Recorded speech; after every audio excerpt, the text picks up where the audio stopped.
고등학교 때까지만 해도 만우절은 선생님들 골려주는 재미로 학교를 갔던 뭐 반 전체를 바꾼다든지 아니면 진짜로 그 칠판 닦기를 스님 들어오시는 곳에 이렇게 해놓고 한다든지 아니면 또 우리는 책상을 다 반대로 해놓고 뒤돌아보고 앉아있다든지 이런 게 통용이 되고 재미있는 시간이었는데 근데 요즘에는 만우절에 좀 선이 거짓말을 한다는 것도 조금 이상한 시대가 좀 되고 말았습니다.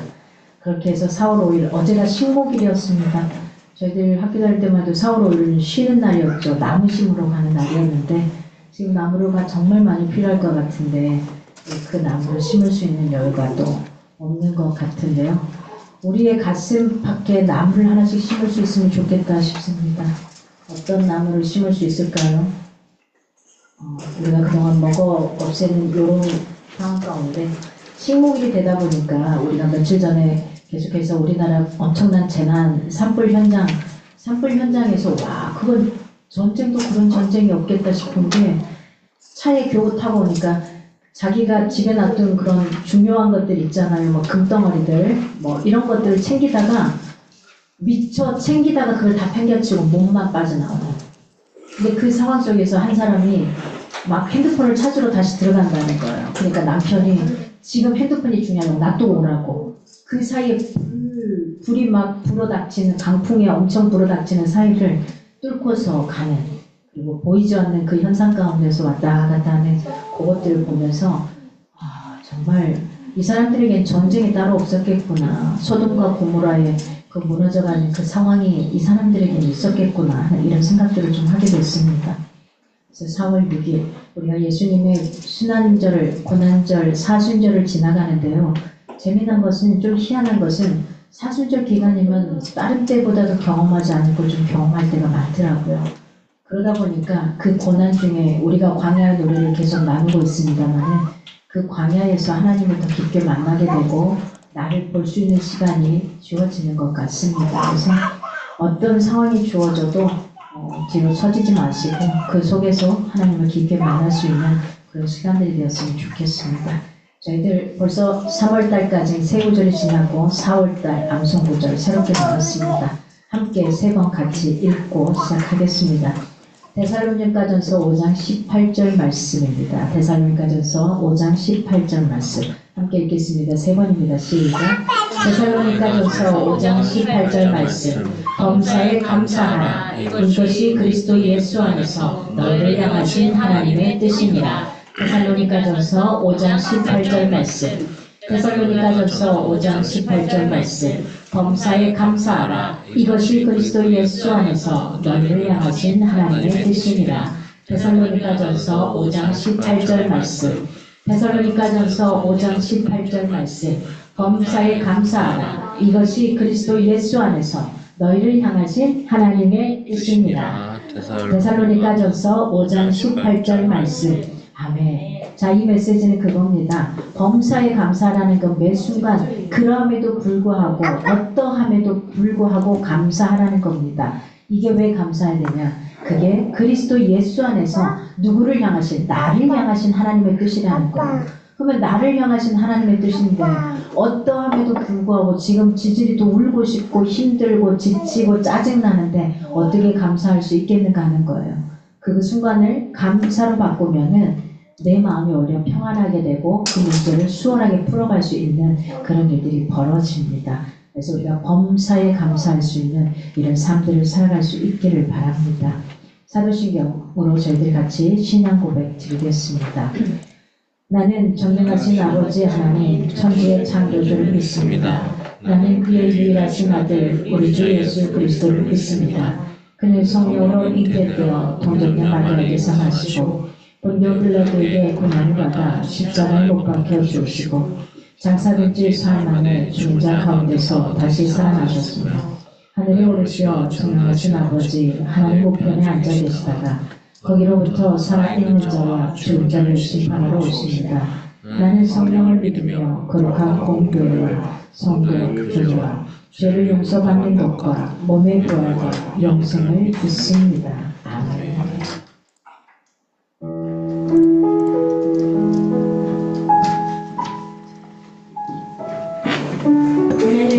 하늘도 평안하셨지요. 네. 오늘 제가 또 준비한 찬양곡 세 곡은 또 여러분들이 너무 좋아하실 것 같은데요. 네, 또 제 마음에도 엄청 와닿았던 곡들입니다. 첫 번째 찬양곡은 저번 주에 또 특송을 했던 곡일 거예요. 네. 그래서 부르신 곳에서 다 같이 찬양하시면서 예배를 준비하시는 시간 되셨으면 좋겠습니다.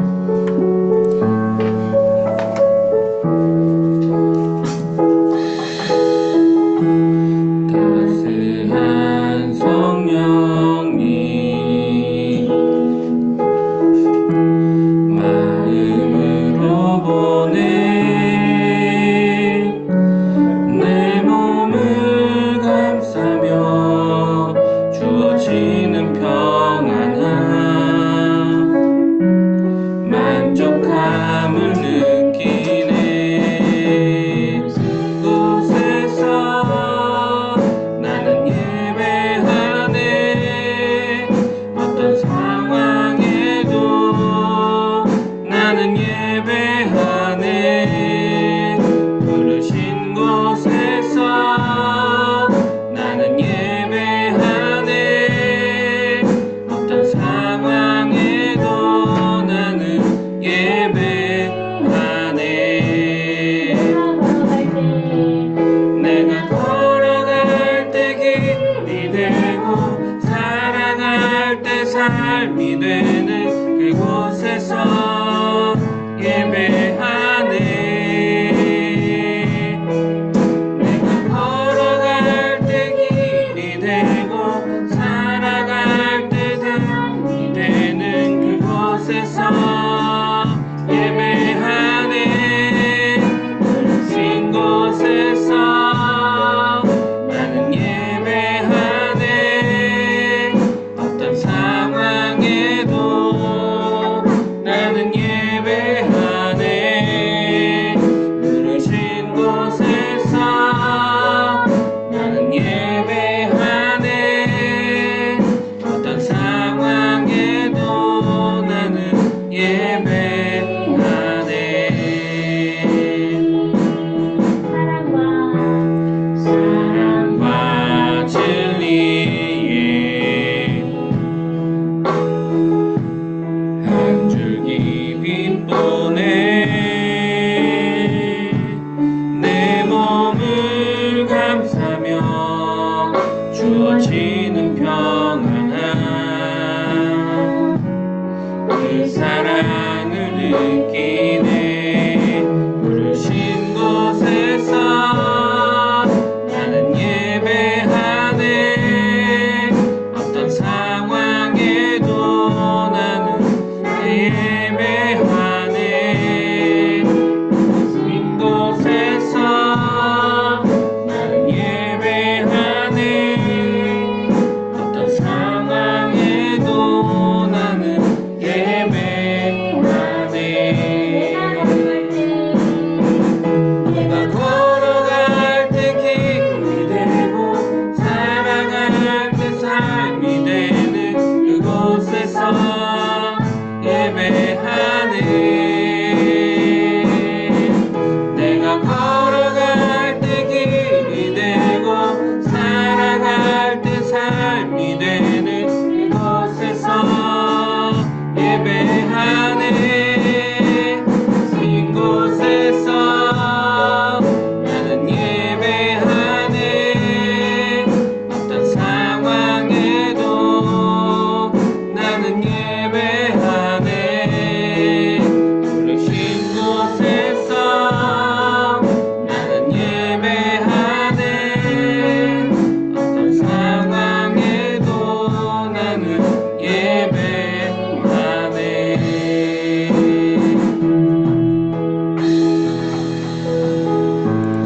가사를 보면 사랑과 진리의 한 줄기 빛 보내 내 몸을 감싸며 주어지는 평안함 그 사랑을 느끼네 여러분들께서 정말 하나님과 함께하는 평안함을 느끼셨으면 좋겠습니다. 사실 그러기가 쉽지 않은 때도 많은데 계속 인식하고 하나님을 더 가까이 하려고 노력을 해야 그런 하나님 주님 안에 평안한 삶을 살 수 있는 것 같아요. 그리고 정말 어떠한 상황에도 예배한다는 이 가사처럼 저희가 예배를 지금 온라인이든 오프라인이든 같이 함께 예배를 하시는 분들도 있지만 못하시는 분들도 계실 거고 어떤 상황에서 저 예배를 못하는 상황이라고 할지라도 항상 정말 그 하나님을 생각하고 바라보는 그 마음과 기도를 하거나 말씀을 보는 그 모든 것이 다 예배라고 생각하거든요. 그래서 예배하는 마음으로 저희가 하루를 살아가는 선한계 교회 성도님들이 되셨으면 좋겠습니다. 저희 따스한 선생님 마음을 보내 처음부터 다시 한번 찬양하겠습니다.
감사와 순종으로 주의 길을 가리라. 때론 내가 연약해져도 주님 날 도우시니 주의 놀라운 그 계획을 나는 믿으며 살리니 날 부르신 뜻 내 생각보다 크고 날 향한 계획 나의 지혜로 측량 못하나 가장 좋은 길로 가장 완전한 길로 오늘도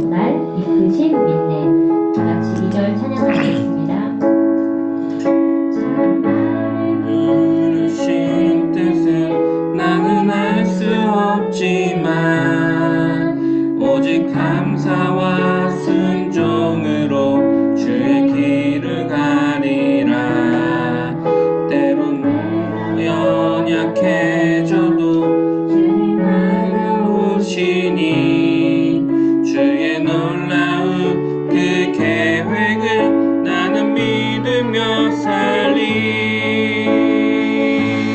날 부르신 뜻 내 생각보다 크고 나 향한 계획 나의 지혜로 증명 못하나 가장 좋은 길로 가장 완전한 길로 오늘도 날 이끄신 믿네. 날 부르신 뜻 내 생각보다 크고 나 향한 계획 나의 지혜로 증명 못하나 가장 좋은 길로 가장 완전한 길로 오늘도 날 이끄신 믿네. 하나님의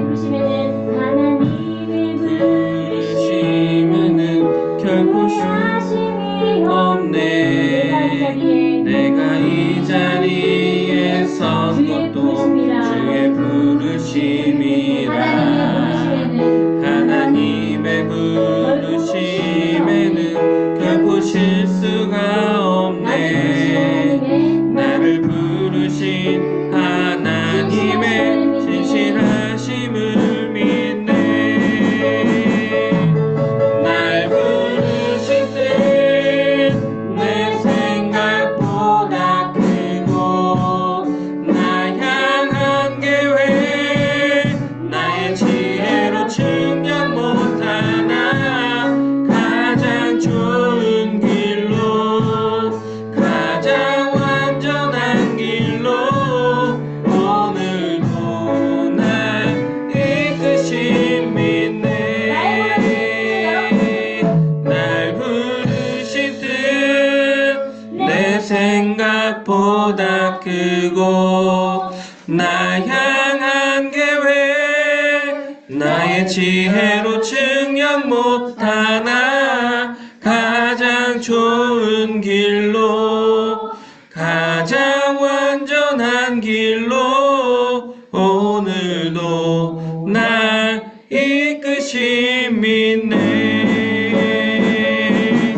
날 부르신 뜻 내 생각보다 크고 나 향한 계획 나의 지혜로 증명 못하나 가장 좋은 길로 가장 완전한 길로 오늘도 날 이끄신 믿네.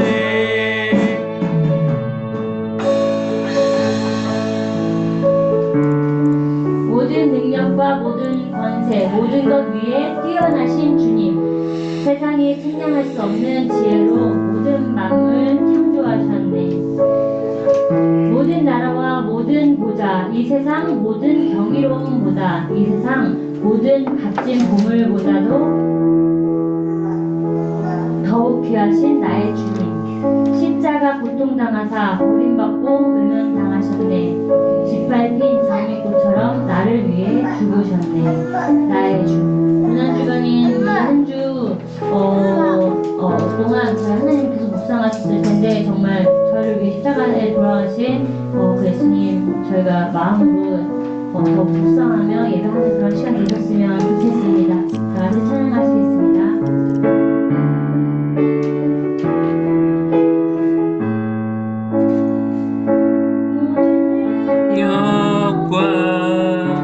모든 권세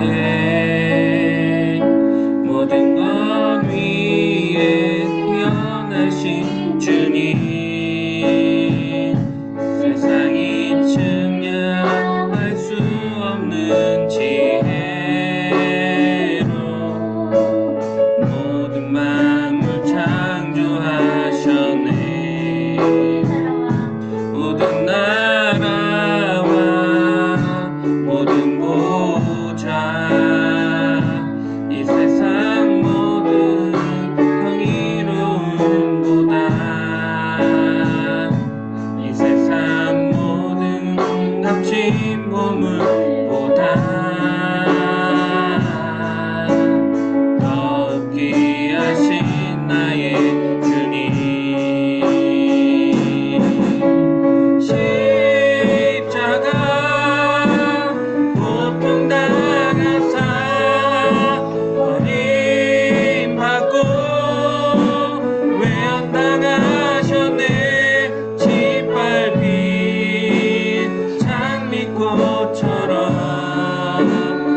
주께 죽으셨네 나의 주라고 고백을 하지만 어찌 보면 저도 지금 아이를 키우면서 정말 지금 엄청 고생을 하면서 힘들지만 막상 저희 엄마가 저를 키우면서 고생하셨을 거에 대한 뭐랄까요, 정말 느껴지는 건 사실 너무 경배한 것 같아요. 그러니까 예수님이 정말 고통스럽게 정말 십자가에 달려서 돌아가신 것들에 대해서 우리가 사실 너무 잘 모를 수 있죠. 솔직히 시아가 엄마 아빠 고생하는 거 어떻게 알겠습니까? 근데 그게 그냥 정말 그냥 진리인 것 같아요. 그래도 그럼에도 불구하고 우리가 알고 감사하는 삶을 살아가는 사람과 정말 모르고 사는 거랑은 다르기 때문에 정말 예수님이 저를 위해 잘 돌아가셨고, 그리고 감사하는 만큼 더욱더 더 감사할 조건이 많이 생긴다고 하잖아요. 네, 그리고 이번 주에 말씀도 감사했다는 말씀이 있었는데, 정말 저희가 감사함으로 하나님 더 붙잡고 살면 정말 모든 능력과 모든 권세가 우리한테 저희 선한계획교회 성도님들과 함께 하실 줄 믿습니다. 여러분들 정말 이 시간 정말 평소에 기도하고 하나님 만나는 거 참 쉽지 않나요? 그래서 이 시간만큼이라도 주님 하나님 만나고 싶습니다. 하나님 저와 함께 해주시고 정말 이 시간만큼을 주님께 온전히 드릴 수 있는 예배가 될 수 있게 해주세요 하고 이제 기도하는 시간 갖도록 하겠습니다. 기도하시겠습니다.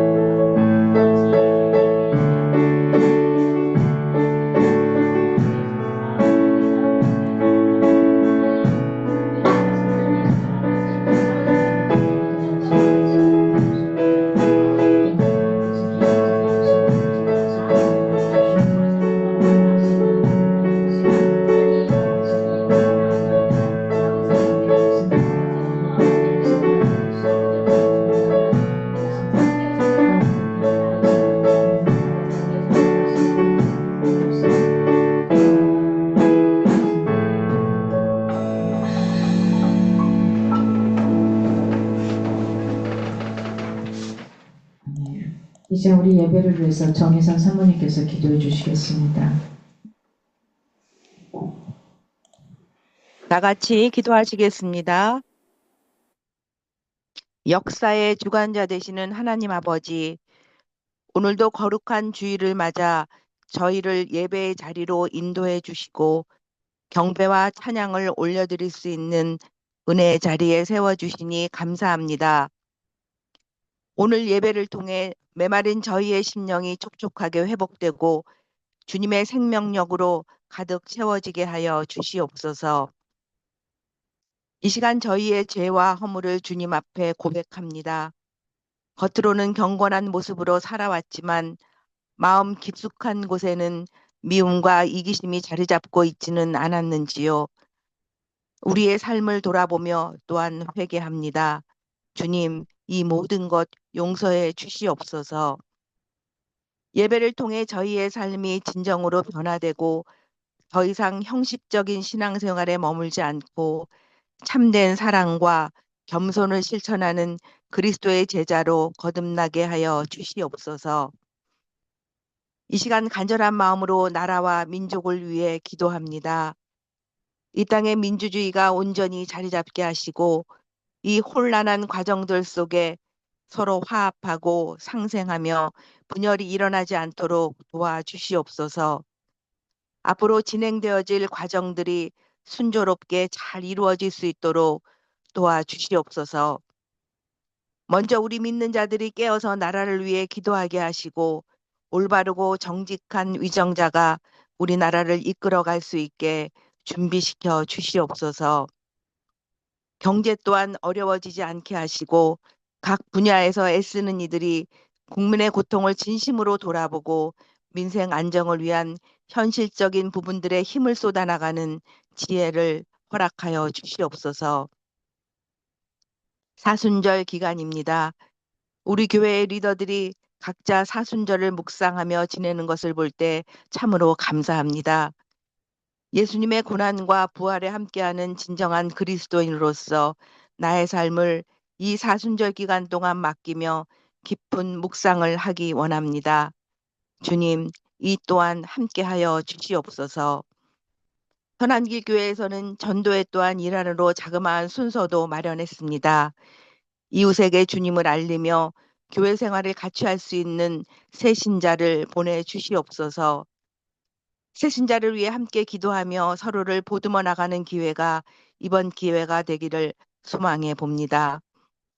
성도들 각자가 삶의 자리에서 전도의 열정을 품게 하시고 지역사회와 소통하며 실질적인 섬김과 도움을 베풀어 주님의 참된 사랑을 실천하는 공동체가 되게 하여 주시옵소서.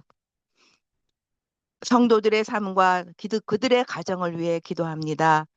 직장과 사업장, 학교에서 어려움을 겪으며 오늘도 무거운 마음으로 예배에 나온 성도들이 있습니까? 주님께서 그들의 어려움을 아시오니 친히 도와주시고 필요한 것들로 채워 주시옵소서. 또한 육체의 질병으로 인해 힘들어하는 부분들이 있습니까? 치유와 회복을 허락하시고 주님의 손길로 어루만져 주시옵소서. 이제 말씀을 전하시는 목사님을 위해 기도합니다. 목사님의 입술을 주관하시고 전하는 말씀이 살아 운동력이 있는 능력의 말씀이 되게 하여 주시옵소서. 선포되는 말씀을 듣는 저희가 깊이 깨닫고 삶에서 구체적인 실천으로 연결되게 하여 주시옵소서. 오늘의 이 예배를 주님께 올려드리며 이 모든 말씀 살아계신 예수 그리스도의 이름으로 기도드리옵나이다. 아멘.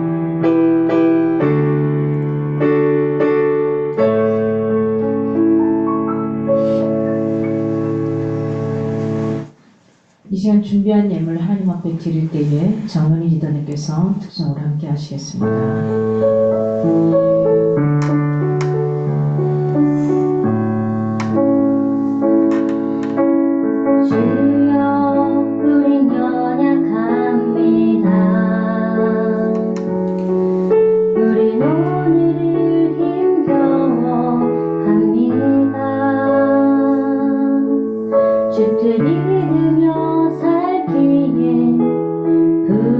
부족합니다.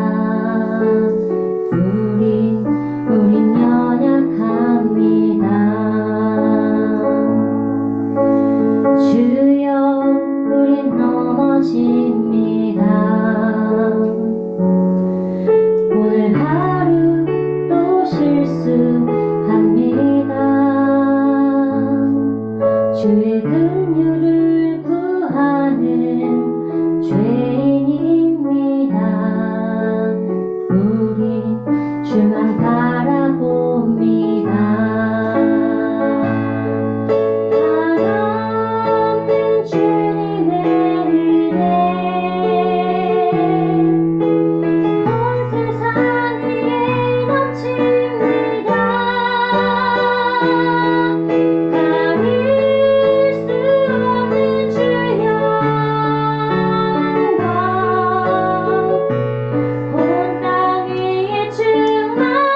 하나님께 영광의 박수 올립니다.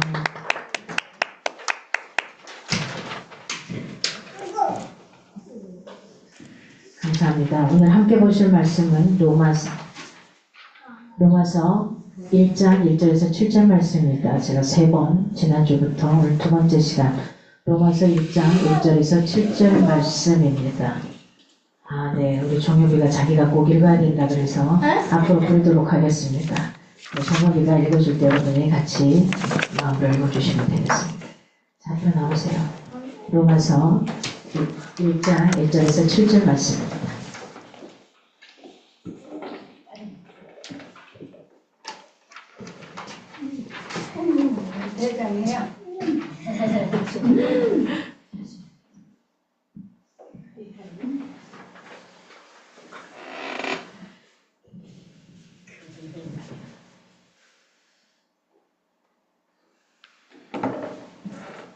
예수 그리스도의 종 바울은 사도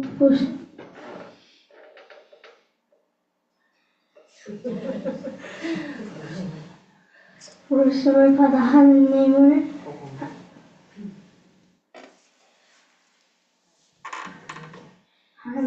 복음을 위하여 특정함을 입었으니 이 복음은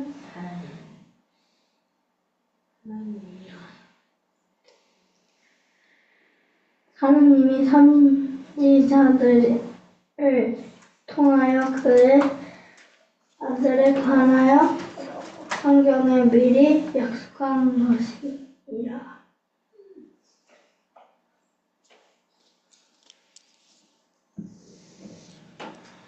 그의 아들에 관하여 말하면 육신으로는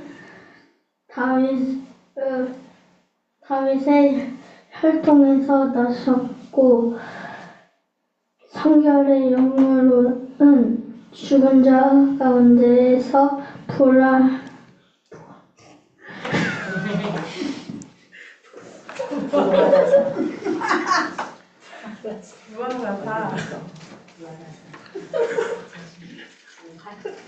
잘한다. 해.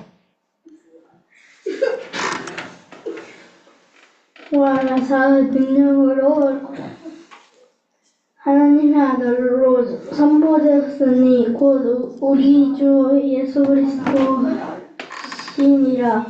그로 말미암아 우리가 은혜와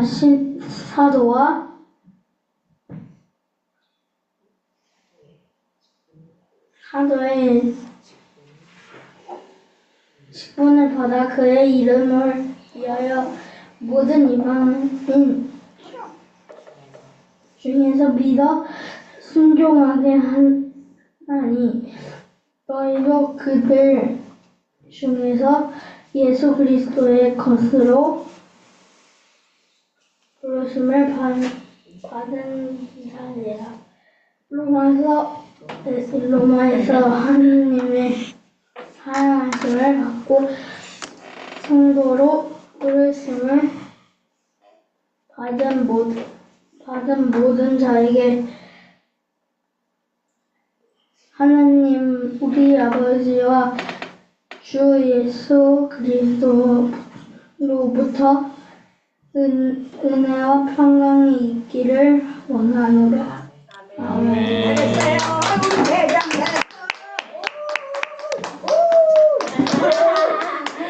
네.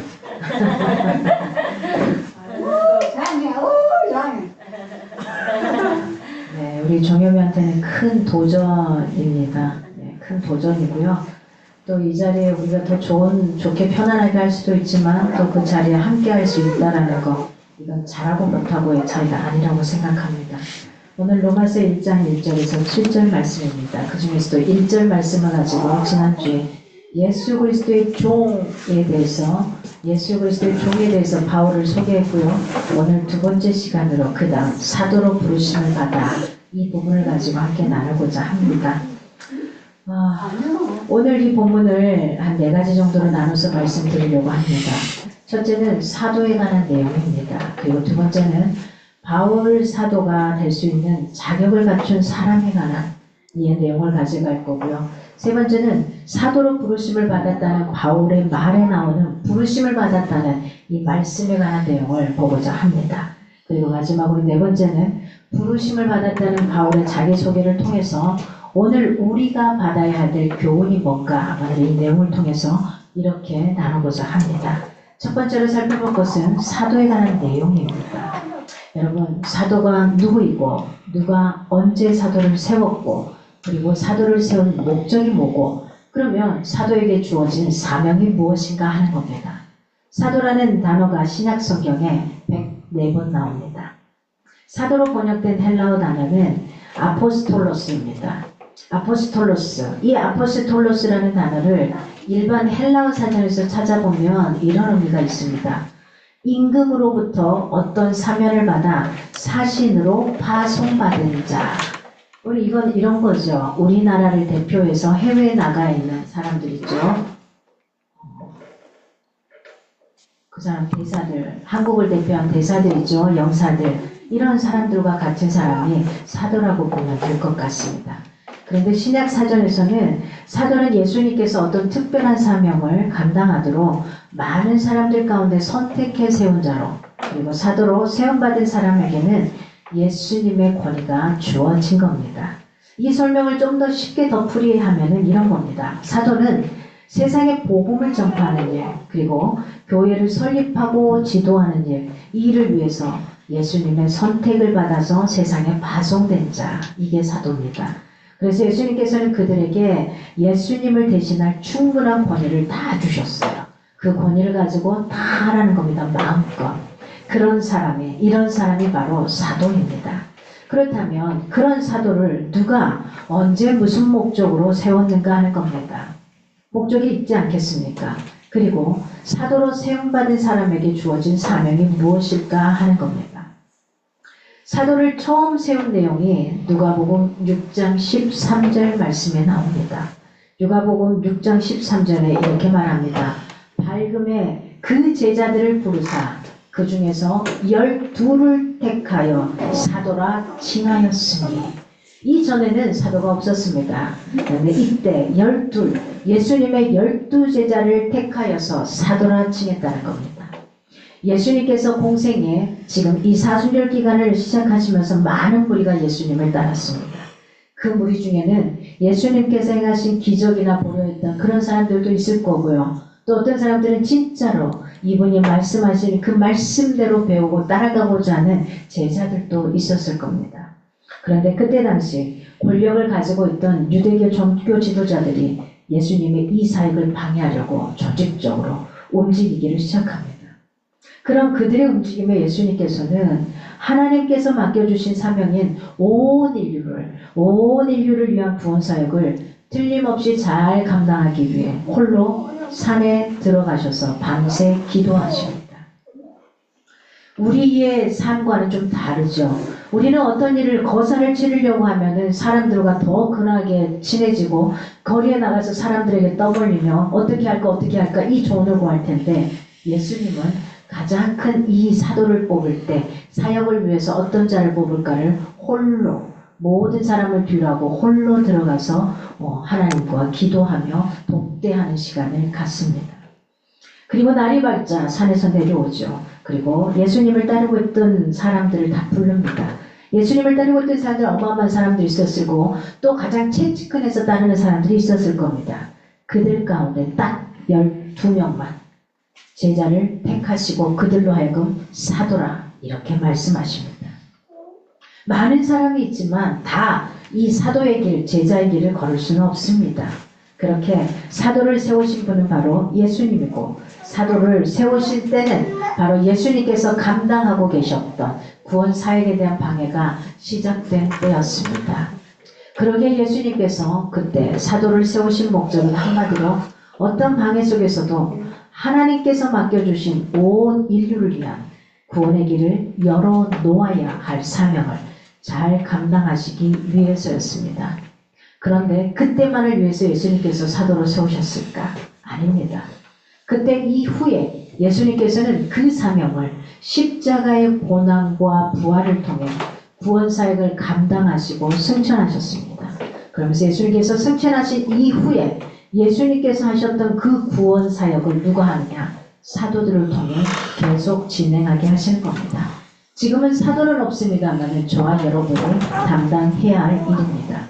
이렇게 예수님께서는 이 땅에 계시는 동안에도 사도들과 함께 구원 사역을 감당하시려 했고요. 그리고 이 땅을 떠나신 후에도 세우신 사도들을 통해 어떤 핍박 속에서도 그 구원 사역을 감당할 교회를 세우게 하고 그 교회들로 하여금 또 다른 교회를 세우게 하는 이 역할, 이 복음을 전파하는 역할을 하게 하기 위해서 사도를 세우셨습니다. 이것이 바로 예수님께서 사도를 세우신 목적입니다. 결국은 영혼 구원입니다. 그런 까닭에 사울의 사명은 예수님의 그 목적을 이루어드리는 데 있었던 겁니다. 저와 여러분도 마찬가지입니다. 이 사역을 위해서 저와 여러분이 지금 있는 겁니다. 이렇게 해서 예수님께서 12명의 제자들을 사도로 세웁니다. 그들은 사도가 될 수 있던 자격의 조건이 뭘까 하는 겁니다. 어떤 사람을 세울까 하는 겁니다. 성경에서는 특별하게 자격 요건에 대해서 구체적으로 나오는 내용은 없습니다. 그러나 누가복음 6장 13절 말씀과 예수님께서 승천하신 후에 예수님을 배신하고 죽은 가룟 유다를 대신한 사도 한 명을 세운 사도행전 1장 21절에서 26절의 말씀을 통해 사도의 조건이, 자격 조건이 무엇인지를 좀 알 수 있겠습니다. 사도행전의 말씀을 보면 이렇습니다. 이러므로 요한의 세례로부터 우리 가운데 올려져 가신 날까지 주 예수께서 우리 가운데 출입하실 때에 항상 우리와 함께 다니던 사람 중에 하나를 세워 우리와 더불어 예수께서 부활하심을 증언할 사람이 되게 하여야 하리라 하거늘 그들이 두 사람을 내세우니 하나는 바사바라고도 하고 별명은 유스도라고 하는 요셉이라는 사람 한 명. 자, 한 명을 더 뽑아야 되는데 가룟 유다가 죽고 제자 12줄 채우기 한 명을 더 뽑아야 되는데 두 명의 후보가 생긴 겁니다. 그리고 그 하나는 마띠아라. 그들이 기도하여 이르되 무사람의 마음을 아시는 주여 이 두 사람 중에 누가 주님께 택하신 바 되어 봉사와 및 사도의 직무를 대신할 자인지를 보이시옵소서. 유다는 이 직무를 버리고 제 곳으로 갔나이다 하고 제비 뽑아서 누구를 넣습니까? 마띠아를 12번째 사도로 맞아들입니다. 그가 11사도의 수에 들어가니라. 하나님께 기도하고 제비 뽑아서 그가 가지고 있는 실력과 능력, 그가 가지고 있는 외적인 조건과 환경, 이게 아니었습니다. 앞에서 살펴본 누가복음의 말씀과 사도행전의 말씀을 가지고 사도의 자격을 말한다면 사도의 자격을 한 5가지 정도로 말할 수 있을 것 같습니다. 첫째는 예수님에 의해서 공개적으로 선택받은 자가 있었습니다. 그랬잖아요. 물론 예수님께서 처음 선택한 자들 말고 마띠아는 그런 자격은 아니었습니다. 그러나 이 12명 처음 선택한 사람들이 예수님께서 공개적으로 그들 중에 12를 선택하셨습니다. 두 번째는 예수님께서 세상에 계실 때 예수님과 함께 거하면서 예수님의 가르침을 직접 받은 자가 사도로 선택을 받았습니다. 세 번째는 어떤 사람이냐? 사도의 직무를 잘 감당할 수 있는 자였습니다. 네 번째는 어떤 사람이냐? 예수님의 부활을 증언할 수 있는 사람. 부활을 증언할 수 있는 사람은 거기에 본 사람이겠죠. 그걸 경험한 사람이겠죠. 마지막 5번째는 어떤 사람이냐? 먼저 사도된 예수님의 제자들의 인정을 받고 있는 자. 아, 이 사람이면 충분히 가능하다 할 수 있는 이런 자들이었습니다. 이런 사람들이 사도의 자격으로 주어졌습니다. 그렇다면 사도의 자격을 바울에게 적용한다면 어떨까요? 바울은 사도가 되기에는 자격 미달입니다. 기억하십시오. 저는 가끔 차를 기다리다가 놓칠 때가 있습니다. 그런데 그럴 때 가만히 보면 아, 지금은 뛰어도 찰 수 없을 것 같아. 이 생각이 들어서 멈출 때 못하는 것 같아요. 근데 그럴 때는 영락없이 내가 천천히 걸어서 앞에 도착했을 때 차가 거기에서 이제 막 출발할 때가 참 많습니다. 그런데 제가 가끔 그런 저를 보고서 달리기 시작할 때가 많습니다. 딱 2분 남겨놓고 보통 5분 거리를 신나게 달려갈 때가 많습니다. 신호를 바라보면 저 신호 하나면 내가 먼저 뛰면 저 차보다 빠르겠다. 이 판단을 하고 사정없이 뛰어가면 영락없이 그 차를 놓칠 차를 타게 되는 경험을 상당히 많이 하게 됩니다. 그렇습니다, 여러분. 사도 바울은 자격 미달이었습니다. 자격 미달인데 이 자격 미달자를 하나님이 사도로 쓰신다는 사실입니다. 왜냐하면 바울이 공개된 자리에서 예수님의 선택을 받은 사람이 아니었습니다. 그리고 예수님께서 이 땅에 계실 때 직접 가르침을 받지도 않았던 사람이었습니다. 거기에다 예수님의 부활을 증언하면서 예수님이 구원자이심을 전파하는 그리스도인 것을 잡아 죽이는 일에도 앞장섰던 사람이었기 때문에 그를 사도라고 하기에는 굉장히 힘에 겨운 상황이 아닐 수 없습니다. 그렇게 바울은 사도가 되기에는 자격이 미달된 사람이었습니다. 그럼에도 그런 그가 자기를 사도라고 말을 해요. 사도된 내가 라고 이야기를 해요. 어떻게 바울이 자기를 사도라고 말할 수 있었을까 하는 겁니다. 사실 예수님을 만난 이후 그는 복음을 전파하는 사역자가 됐고요. 그 사역을 성공적으로 감당했습니다. 그런 그였음에도 그에게는 따라다니는 심각한 문제가 있었습니다. 그 문제가 뭡니까? 교회와 성도들이 사역을 감당하고 있는 그의 권위를 인정해주지 않는 것에 대해 계속해서 발생하는 문제였습니다. 이 사도 바울이 늘 자기의 권위, 사도적인 권위를 이야기했던 부분은 우리가 그 전에 다른 성경 구절을 통해서 계속 봐왔던 문제입니다. 그 문제의 원인이 뭡니까? 왜 사람들이 사도로서 인정을 안 해줍니까? 왜요? 그가 예수를 믿기 전에 어떤 사람이었습니까? 예수 믿는 사람들을 핍박하고 교회를 괴롭혔던 그의 과거의 이력 때문이었습니다. 사람들이 받아들이기 힘들었던 거죠. 그에게 이미 사도로 세워진 제자들과 같은 자들을 핍박하고 교회를 괴롭혔던 권위를 부여하지 않았던 겁니다. 권위를 인정받지 못하는 바울의 사역과 바울이 교회에 보낸 글들이 어떻게 교회와 성도들에게 선한 영향력을 끼칠 수 있겠습니까? 진정 바울의 사역에 있어서 이 권위의 문제는 굉장히 심각한 문제입니다. 우리가 이런 입장에 있을 때 어떻게 받아들여야 되는지도 우리가 잘 생각할 수 있기 바랍니다. 그러나 이 문제는 얼마 후에 보십시오. 베드로를 비롯한 사도들이 사도라고 칭함을 받던 그 12명의 제자들이 어떻게 했냐 하는 겁니다. 바울이 예수님께서 이방인을 위해 직접 사도로 부르신 자라고 인정해 주었습니다. 그들이. 그래서 많이 회소되는 것 같았습니다. 하지만 그럼에도 불구하고 초대교회의 교인들 중에는 그를 사도라 부르지 않게 되죠. 그리고 그의 권위를 인정하려 하지 않게 됩니다.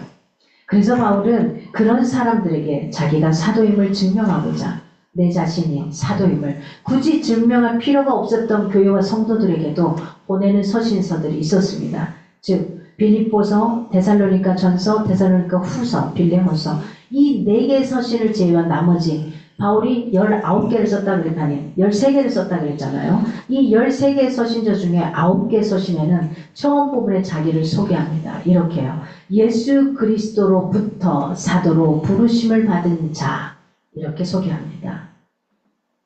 그럼 그렇게 바울이 자기를 사도라고 자신에게 소개할 수 있었던 근거는 무엇일까 하는 겁니다. 그게 뭘까요? 그 근거는 무엇보다도 1절 말씀에 나오는 대로 그에게는 자기가 예수님으로부터 사도라고 부르심을 받았다는 분명한 내적 확신이 있었기 때문입니다. 여러분 다 예수님을 만나면서 특별한 경험들을 한 적이 있을 겁니다. 기도의 응답을 받거나 기도하는 중에 나도 모르게 뜨거움을 받거나 아니면 혀가 구부러져서 방언이라는 것을 하게 되거나 아니면 그 외 여러 가지 기타 등등 갑자기 보여주는 하나님을 만난 특별한 이런 것들이 있을 겁니다. 이 사도 바울은 분명한 내적 확신이 있었던 겁니다. 분명 그는 예수님께서 이 세상에 계실 때 예수님을 만나 예수님의 가르침과 사명에 대한 말씀을 받지는 않았지만 그럼에도 그는 어디에서요? 다메섹 도상에서 죽음에서 부활하시고 승천하신 그 예수님을 만나게 되죠.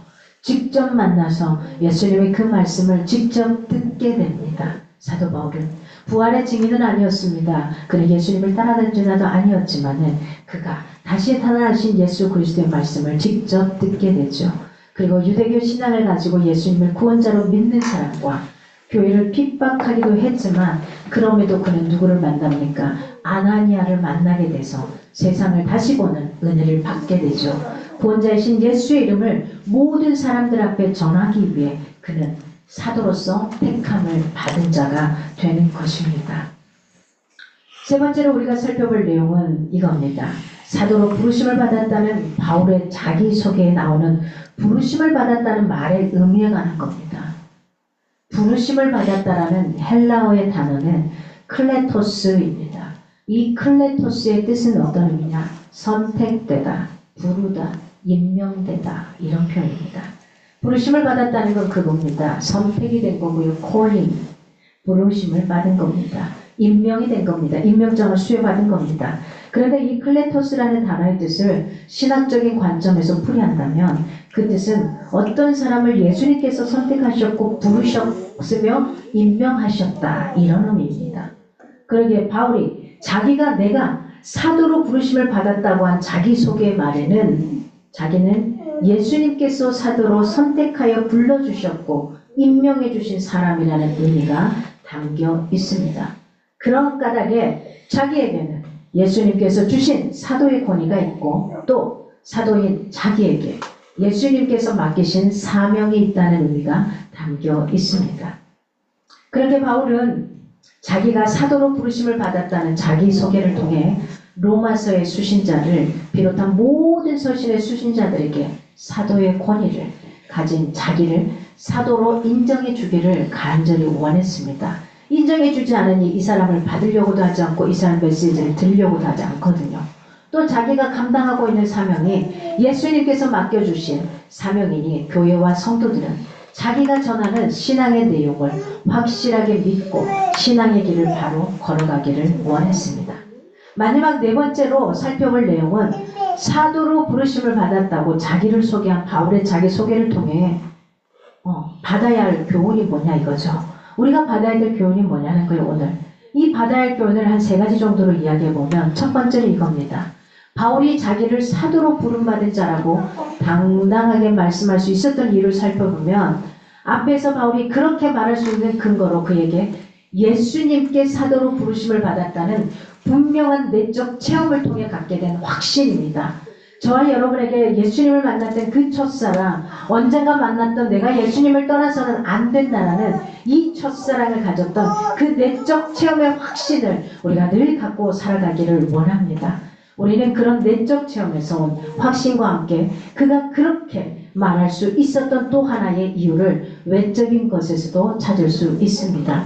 그 외적에서 찾을 수 있는 이유는 그가 주변 사람들로부터 인정받았던 사람이었다는 겁니다. 여러분, 그렇습니다. 그래서 여러분에게 묻고 싶습니다. 여러분은 주변 사람들로부터 여러분의 신앙이 어떠한가를 어떻다고 평가를 받고 있습니까? 또는 어떤 인정을 받고 있습니까? 나는 당신이 교회를 나간다면 그 교회를 무조건 따라가겠어. 아니면 언젠가 내가 교회를 간다면 당신도 아니면 교회를 꼭 나갈게. 아니면 또 어떤 소리를 듣게 되나요? 아니면 여러분은 어떻게 평가를 받고 있습니까? 믿든 믿지 않든 주변에 있는 사람들로 하여금 뭔가 모르는데 당신은 좀 다른 것 같아. 혹시 이런 평가를 받고 있다면 잘 가고 있는 게 아닌가 싶습니다. 우리가 신앙인이라면 반드시 우리 주변 사람들로부터 진정한 신앙인으로 인정받아야만 합니다. 우리의 행동을 보면서 주변의 사람들이 당신의 모습 속에서 누가 보인다, 예수님이 보인다, 이 평가의 말을 들을 수 있기를 바랍니다. 완벽하게 살아가라는 소리가 아닙니다. 뭔가 다르지만 당신이 힘들 때마다 그래도 하나님 앞에 달려가자는 사람이 아니라 이렇게 주변 사람들이 이야기할 수 있고 평가할 수 있다면 지금 힘들지만 잘 가고 있는 거란 생각이 듭니다. 두 번째로 바울의 자기를 사도로 한 자기 소개서를 통해 우리가 받아야 할 교훈은 사도와 오늘의 우리 그리고 사도와 오늘의 우리 교회와의 관계가 어떠해야 하는지를 볼 수 있습니다. 오늘에도 사도가 있습니까? 천주교회에서는 현재 교황을 포함한 역대 교황들을 사도권을 가진 사도라고 합니다. 그래서 그들이 가진 것이 예수님과 똑같은 권리이기 때문에 이 교황들이 갖는 것은 절대 권력을 갖습니다. 지금도 오늘도 뭐 미사가 많이 열렸겠죠. 이 미사의 모든 메시지는 교황이 던져주는 그 메시지. 그리고 교황이 아니라고 하면 아무리 옳은 것도 하지 않는 거고요. 교황이 옳다고 하면은 그게 옳지 않은 거라도 해야만 하는 게 이 사도권이라는 게 굉장히 무섭습니다. 이렇게 하면서 천주교에서는 초대교회 사도들이 성령의 감화 가운데 쓴 글이나 사도들이 회의를 통해 결정한 것들로 성경과 기독교 교리가 확정되었다는 것처럼 교황도 어떻다는 거죠? 교황이 사도이니까 교황들이 했던 말에 사도들과 같은 말, 같은 권위를 부여하면서 그 말을 교리화시킵니다. 그리고 신자들에게 믿게 합니다. 그러나 이것은 잘못된 거죠. 사도는 그 이전에 있었던 거죠. 사도라는 직분은 교회가 맨 처음 세워지고 아직 기독교의 신앙 내용이 분명하게 정리되지 않았던 초대교회 초창기 시기에 예수님께서 사도들을 통해 성경도 기록하게 하고 기독교 교리도 정리할 수 있도록 한시적으로 세워주신 직분입니다. 그래서 우리 개신교에서는 바울을 최후의 사도라 하면서 바울 이후 사도는 없다고 말하고 있습니다. 바울은 믿음의 아들이었습니다. 초대교회의 위대한 지도자였던 디모데도 사도라 부르심을 받지 않았습니다. 더 이상 무슨 말이 필요하겠습니까? 우리에게 있어서는 지금은 사도는 없다는 겁니다. 그렇다면 사도와 오늘의 우리, 그리고 사도와 오늘의 우리 교회는 아무런 관계가 없을까요? 아니요. 관계가 있습니다. 왜 그렇습니까? 그 이유는 사도들이 그때 남겨준 신앙적인 교훈이 오늘에도 신앙적으로 살고 있는 우리가 순종해야 할 신앙적인 교훈이 되기 때문입니다. 그때 사도들이 물려준 신앙의 내용이 오늘의 우리가 살아갈 수 있는 신앙인들이 계승하고 따라야 될 신앙의 내용이기 때문입니다. 또한 사도들이 교회의 전통이 사도들이 세워준 그 교회의 전통이 오늘의 교회들이 믿고 지켜야 될 신앙의 전통이기 때문입니다. 그러게 만약 사도들이 남겨준 신앙적 교훈과 물려준 신앙의 내용과 세워진 교회의 전통에 반대되는 말을 하는 사람이나 교회가 있다면 어쩌면 그 사람과 교회는 이단이 되는 것이라 볼 수 있겠습니다. 그런데 오늘의 사도는 없지만 교회에는 하나님께서 세워주신 지도자들이 있다라는 사실입니다. 예수님과 똑같은 권력을 가진 자는 없지만, 권위를 가진 자는 없지만 하나님께서 세워주신 지도자가 있다는 사실입니다. 그 사람이 누구입니까? 사도들의 교훈과 신앙을 따라서 신앙의 길을 걷는 우리 모두가 바로 이런 자들이고요. 사도적 전통에 어긋나지 않는 우리 교회가 되기 위해서 우리가 발버둥치며 걸어갈 수 있어야 합니다. 그러면 세 번째로 오늘 우리가 어떻게 적용해야 하는가 하는 겁니다. 어떻게 적용할까요? 여러분, 예수님께서 사도로 바울을 부르신 그 부르심을 오늘 어떻게 자신에게 적용할 수 있겠는가 하는 겁니다. 예수님께서 그때 교회와 성도들을 위해 바울을 사도로 부르셨다면 그때 사도로 부르심을 받지 않았던 많은 사람들을 예수님의 부르심과는 상관이 없는 사람들이라고 생각하기 쉽습니다. 그런데요, 예수님께서는 12제자와 바울을 사도로 부르시기 전 사역 초기 예수님의 말씀을 듣고 있던 사람들을 이렇게 말합니다. 너희는 세상의 빛과 소금이다 라고 부르셨습니다. 그러고 보면 그때 사도로 부르심을 받은 사도들은 인류 구원이라는 예수님의 뜻을 이루어드리기 위해 부름받은 사명자라고 할 수 있습니다. 그때 사도로 부르심을 받지 않은 사람들은 사도는 아니지만 빛과 소금이 되어 세상을 밝히고 썩지 않게 만들기 위해 예수님의 뜻을 이루어드리기 위해 부름받은 사명자였습니다. 지금도 마찬가지입니다. 오늘에도 이 예수님의 부르심은 동일합니다. 분명 교회는 목사도 있고 장로도 있고 권사로 세움받은 사람들도 있습니다. 하나님께서 교회에 주신 사명을 감당하라고 하시며 맡겨주신 목사고 장로고 권사고 이런 장면들, 가정의 남편과 아내로 세움받은 남편과 아내에게는 하나님께서 서로 사랑하며 살라는 행복한 가정을 이루어 사회를 건강하게 하는 사명을 감당하라고 맡겨주신 사명입니다. 직장의 사장은 물론이려거니와 낮은 직급의 사원으로 세움받은 직장인들에게는 하나님께서 그 자리에서 하는 일을 통해 나라의 평안과 번성을 이루는 사명을 감당하라 하시며 맡겨주신 사명이 있습니다. 이 사명을 알아야만 합니다. 자녀는 자녀로서의 사명을 감당해야 합니다. 엄마는 엄마로서, 아빠는 아빠로서, 딸은 딸로서, 아들은 아들로서, 아내는 아내로서, 남편은 남편으로서. 엄마에게 상황만 해달라고만 하고 아들로서의 역할을 하지 못하면 안 되는 거죠. 부모에게 해달라고 하고 딸로서의 역할을 하지 않으면 안 되는 거죠.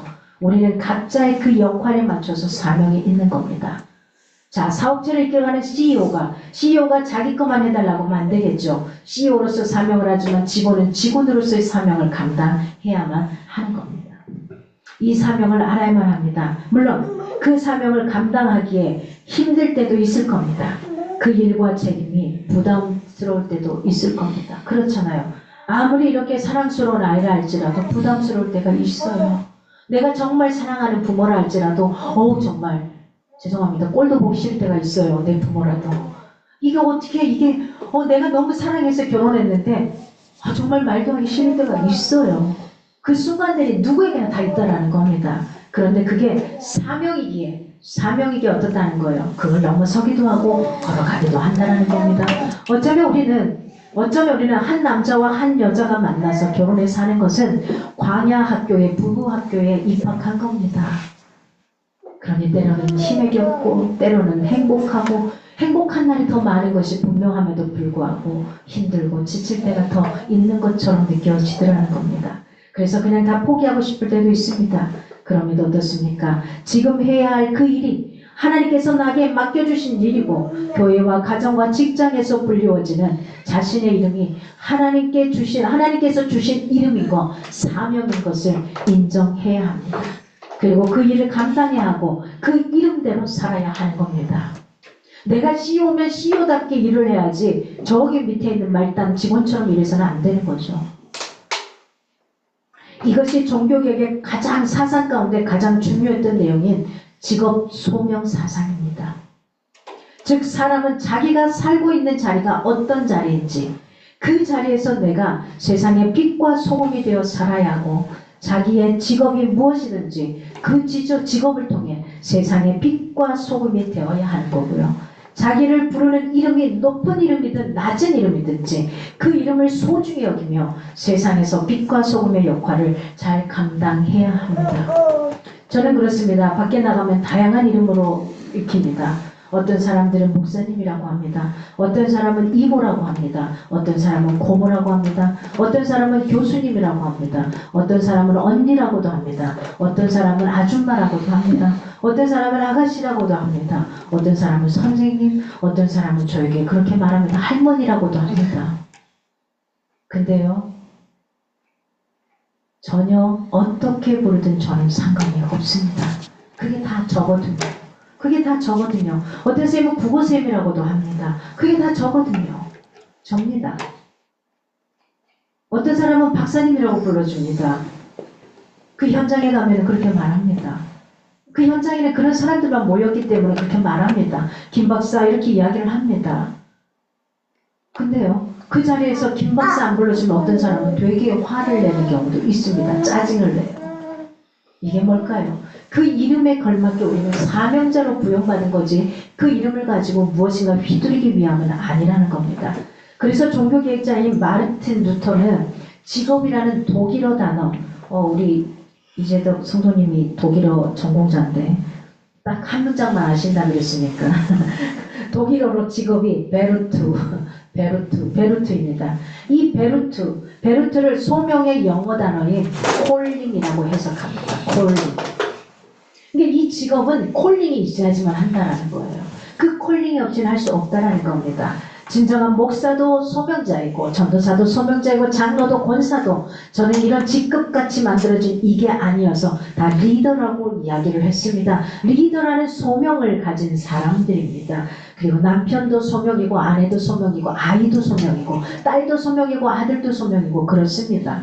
할머니도 소명이고 손녀도 손자도 소명입니다. 그 역할을 우리가 할 수 있어야 되는 거예요. 그 이름에 걸맞게 부르심을 받은 자는 그 역할을 할 수 있어야 된다는 거예요.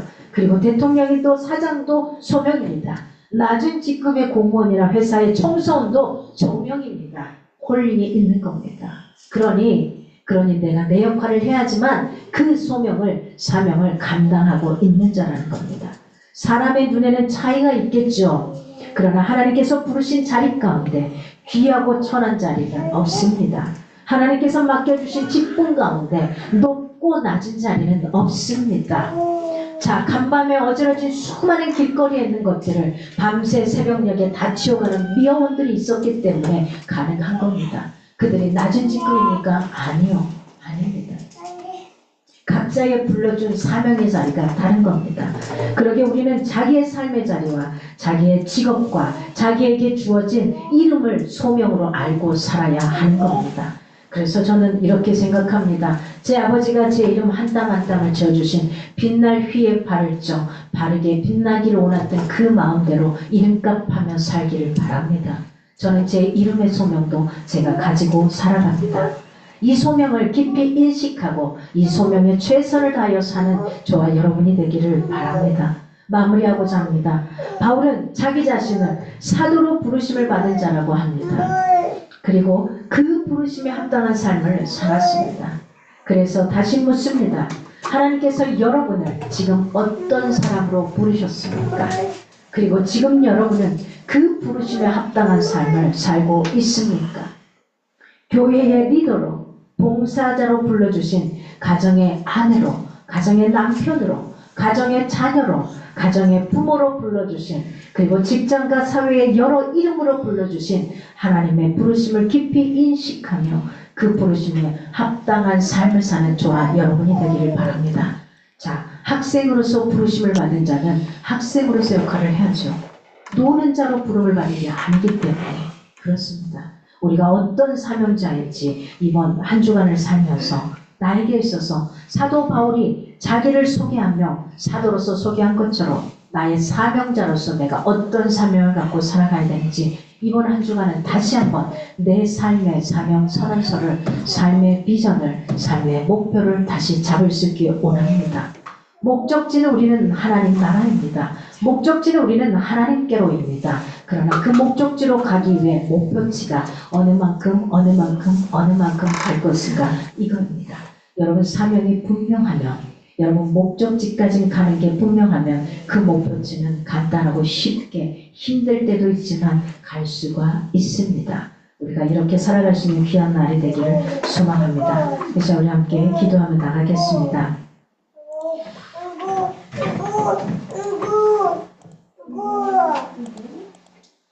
말씀과 삶이 일치하는 그런 교회요. 이 시간은 먼저 우리가 오늘 함께 기도하는 것 말고 오늘 말씀을 생각하면서 함께 기도합시다. 나의 사명, 남편으로서, 아내로서, 딸로서, 아들로서, 할머니로서, 손자로서, 손녀로서, 또 내가 갖고 있는 그 직분들이 있으시죠, 여러분들. 회사에서 내 위치에서 내가 그 이름에 걸맞게 과장이면 과장으로서 역할을 하고 있는 건지, 아니면 내가 갖고 있는 그 명함에 맞게 내가 그렇게 살아가고 있는지, 내 이름의 의미처럼 그 사명을 감당하고 있는지 하나님 이 시간 나를 붙잡아 달라고 이 시간 한번 기도하겠습니다. 말씀 생각하시면서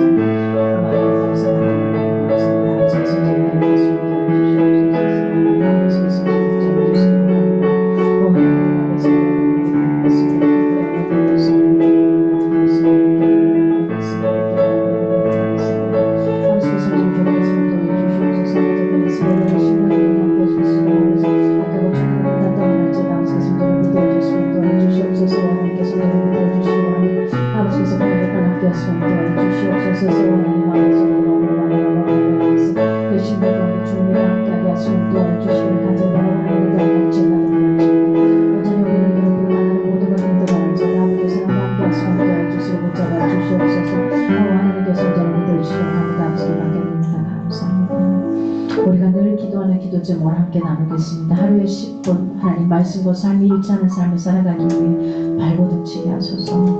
그리고 우리가 늘 기도하는 우리 아픈 환우들을 위해서 기도 부탁드립니다.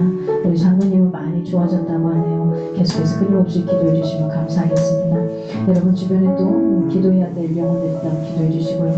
또 우리가 부활절 맞이해서 한 영혼이라도 하나님 그 사람이 예수를 믿든 안 믿든 우리는 이 자리에 강권하여 모셔올 수 있는 하나님 그 사람 내가 내 마음에서 치지 않고 그 사람을 함께 할 수 있도록 하나님 도와달라고 주님 앞에 영혼고를 위해서 기도해 주시고요. 우리가 예배 현장의 자리도 올 수 있겠지만 꼭 굳이 이 자리가 아니어도 됩니다. 온라인상으로도 와도 되고요. 가까운 교회도 괜찮습니다.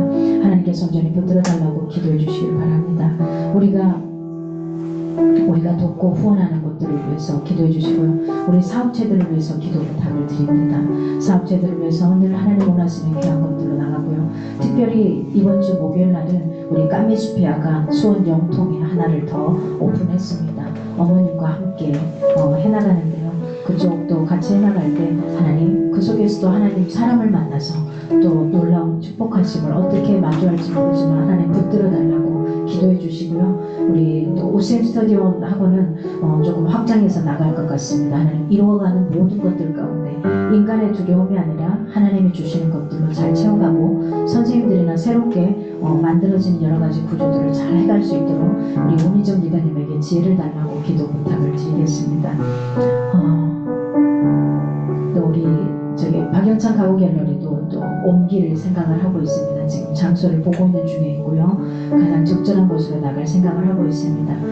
기도해 주시고요. 또 이번에 우리가 부활절에 우리 박미정 중3인데요. 이 친구가 신앙 고백문을 써서 보냈는데 이 친구를 세례를 줄 수 있을까 교육하면서도 솔직히 그런 마음이 들었는데 신앙 고백문을 써서 줬는데 정말 감사하더라고요. 저도 충분하구나.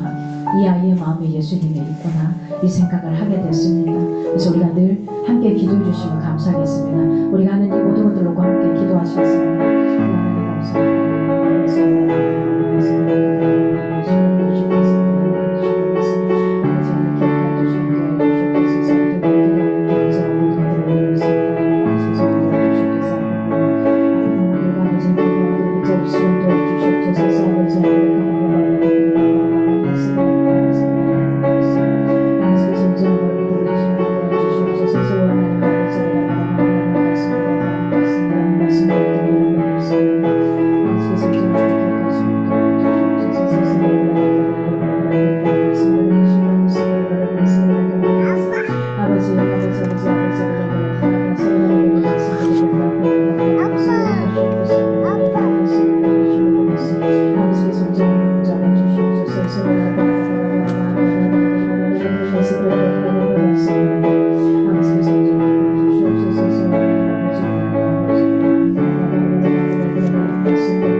하시고 우리를 같은 곳으로 불러 모아주신 주님 감사합니다. 먼 길 가는 길에 예배할 수 있는 마음을 주심도 감사하고요. 먼 거리지만 함께 와서 오프라인에서 예배드릴 수 있는 마음도 주심도 감사합니다. 주님 앞에 오면서 빈손이 아니라 11조의 물로 구별하여 드리고 감사의 물로, 성교의 물로, 또한 주일의 물로, 또 전도의 물로 구별하여 드리는 우리의 손길들 귀한 마음을 모아주셔서 너무 감사합니다. 이 부활의 시간에 이 사순절 기간 동안 내가 주님을 더 깊게 만나게 하시고 깊게 만남으로 주님 앞에 드릴 것이 무엇인지, 내가 어떤 사명자이고 어떤 사명을 가지고 이 땅을 살아가야 될지 다시 한번 깊게 묵상하며 살아갈 수 있는 우리들이 되기를 간절히 소망합니다. 아프고 마음이 아프고 힘든 영혼들 있습니까? 주님 도와주시옵소서. 솔직한 마음으로 털어놓게 하시고 어떻게 살아가야 될지, 어떻게 서로 마주해야 될지 알아갈 수 있는 귀한 시간 되게 하시고, 이 시간 온전히 아픈 영혼들 가운데 육신의 아픔과 마음의 아픔, 영혼의 아픔들이 있거든 하나님께서 온전함으로 어루만져 주시고 위로해 주시고 붙잡아 주시기를 간절히 소망합니다. 우리 아이들 가운데 함께 해주시고 특별히 우리 어린 생명들 가운데 지와 명철을 더하여 주시옵소서. 하나님 안에서 곱고 귀하게 잘 자라갈 수 있도록 인도하여 주시옵소서. 주님 고맙습니다. 이제는 우리 주 예수 그리스도의 은혜와 하나님의 크신 사랑과 성령의 교통하심 속에서 살아가기 원하는 사랑하는 성도들 가운데 이번 한 주간도 예수님 때문에 행복하다고 고백하는 영혼들 가운데 이제부터 영원히 함께하기를 간절히 축원하옵나이다. 아멘.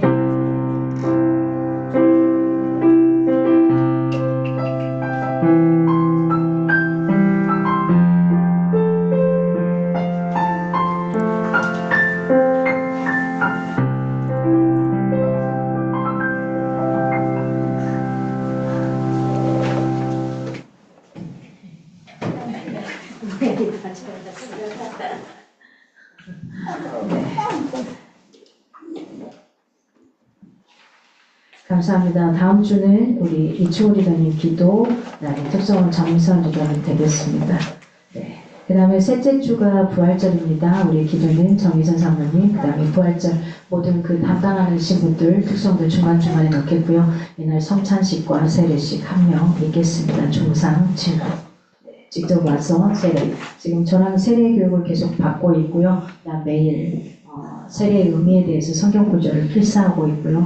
그 다음에 저한테 지난주에는 신앙 고백, 어떻게 예수님을 믿기 전과 지금이 어떻게 다른가 이것을 이렇게 다 했습니다.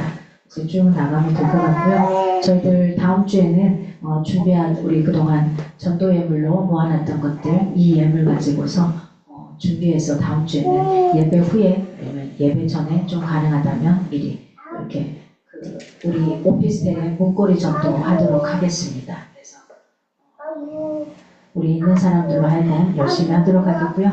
우리 온라인 상회가 같이 들어와서 예배드리고 또 오프라인에 함께 오신 모든 분들 감사를 드립니다. 네, 저희 사순절 기간이고 제가 4월 21일 날 이렇게 주일날 예배 끝나고 바로 해외로 갔다가 11박 13일 그래서 한 주간 제가 딱 빕니다. 한 주간 그 주간에 다른 분 초청해서 예배 드리겠고요. 저를 위해서 좀 계속 기도 부탁드리겠습니다. 사실은 타도 되는지 잘 모르겠어요. 근데 뭐 6개월 이상 되면 수술을 한 분이 괜찮다 그래서 오늘 타는 거고요. 제가 가서 행여나 폐가 되지 않도록 저를 위해서 조금 더 기도 부탁드립니다. 네. 그래서 저희 반주자가 빨리 좀 결정이 날 수 있도록 또 기도를 계속 있는 자리에서 부탁을 드려요. 제가 이제 주일날 치고 가면 그 다음날은 손이 다 부어가지고 아침이면 다 주물러야지만 제대로 깨어나거든요. 그래서 조금 기도 부탁드리겠습니다. 네. 그래서 부활절에는 저희가 12시부터 식사를 하게 했습니다. 12시에. 그래서 좀 빨리 오셔서 그때 서로 교제하시고 나누시고 이렇게 하는 시간으로 갖도록 하겠습니다. 네, 이상입니다. 저희들 잠깐 교제하도록 하겠습니다.